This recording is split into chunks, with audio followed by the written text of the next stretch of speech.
వాహనదారులకు మరోసారి షాక్ తగిలింది.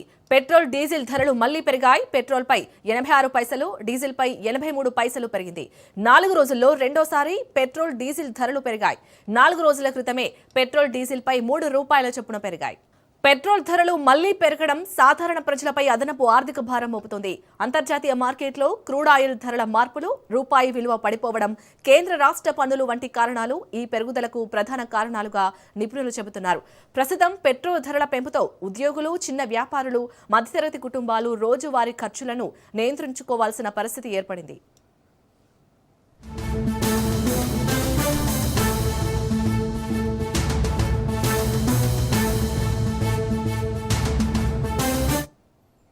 రవాణా రంగంపై పెట్రోల్ ధరల పెంపు ప్రభావం తీవ్రంగా కనిపిస్తుంది. రవాణా ఖర్చులు పెరగడంతో కూరగాయలు, నిత్యావసర సరుకులు, పాలు వంటి వస్తువుల ధరలు కూడా పెరిగే అవకాశం ఉంది.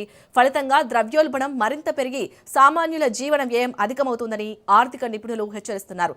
ప్రజలు మాత్రం కేంద్ర మరియు రాష్ట్ర ప్రభుత్వాలు ఇంధనంపై పన్నులు తగ్గించి ఉపశమనం కల్పించాలని కోరుతున్నారు.